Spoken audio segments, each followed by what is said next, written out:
Hey there. About a year ago, I made this 16-string lyre. I really like the look of it, and I like the sound of it. But the problem is, like almost every other lyre, it uses zither pins as the tuning pegs. Now the problem with that is they're not geared, which means effectively they've got a gear ratio 1:1, which means when you use a wrench to tune these things, they're very sensitive. And it takes me about a half hour to tune this thing up.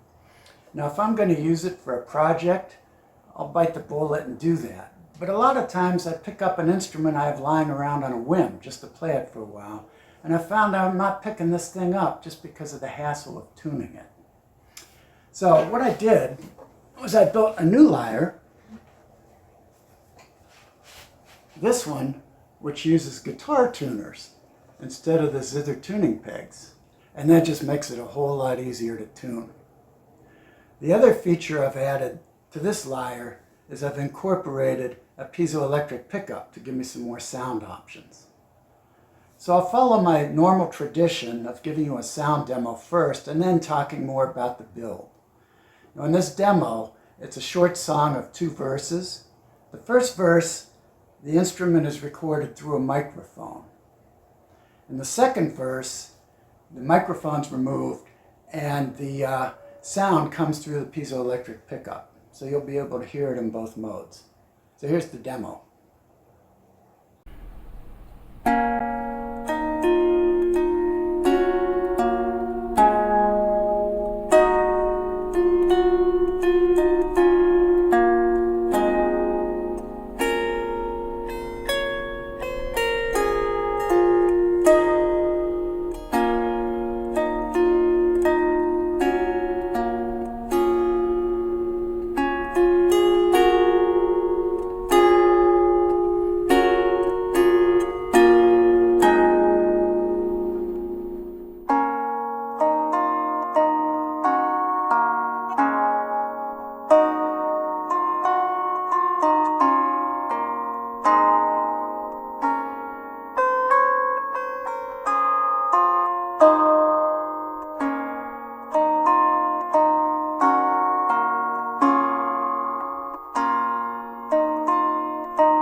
So the biggest challenge of this build was locating the positions of the tuners.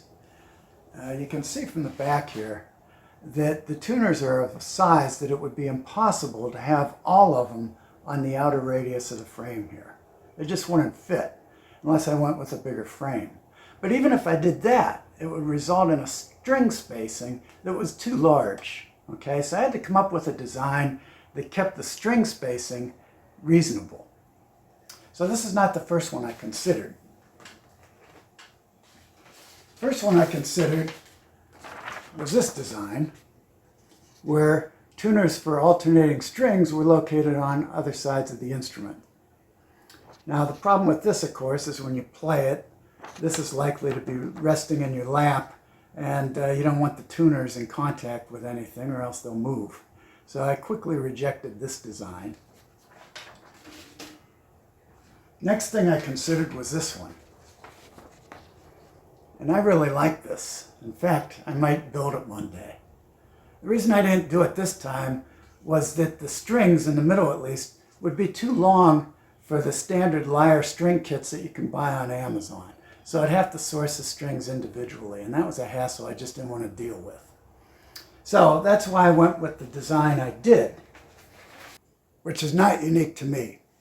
I came across this tuner peg orientation that's used by Pure's Music in their lyres, and it made immediate sense to me, so I decided to incorporate it.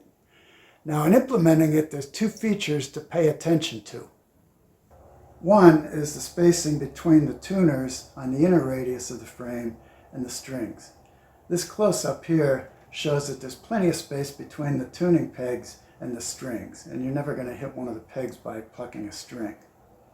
Another nice feature is when the instrument is laid flat on a table, this picture shows that the tuners aren't in contact with the table, which is nice because, again, you don't want your tuners in contact with anything or it'll move them. So this build got started with the last piece of 2x12 pine I had from my mother-in-law's barn. First thing I did was I sketched the frame on it and then cut it into shape with a jigsaw. Now, the wood was cupped, so I flattened it with a router jig. And then you'll notice in this picture that I thinned with my router the top of the frame to accommodate the tuners because they're not long enough to pass through 1.5 inches of wood. The soundboard was made from maple, walnut, and purple heart, and the back from maple, rosewood, and purple heart. Why rosewood?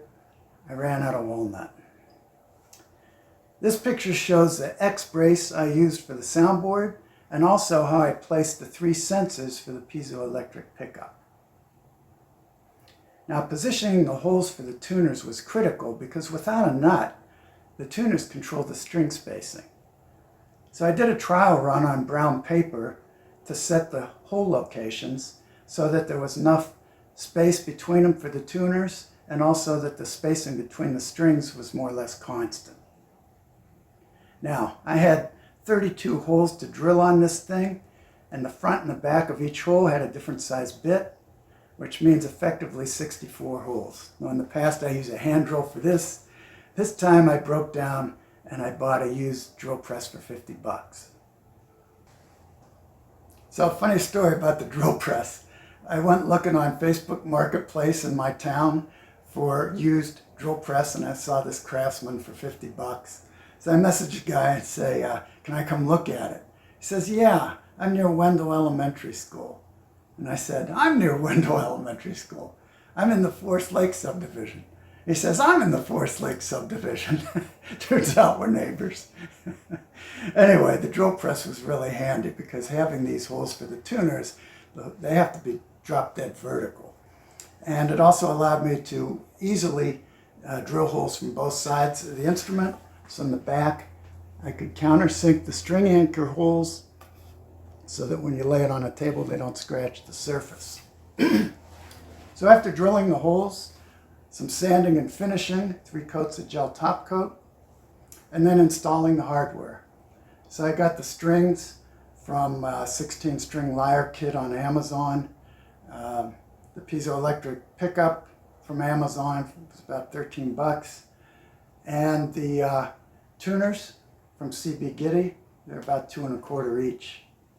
So all told, this was one of my more expensive builds, cost about 150 bucks. I usually try to keep it under 100.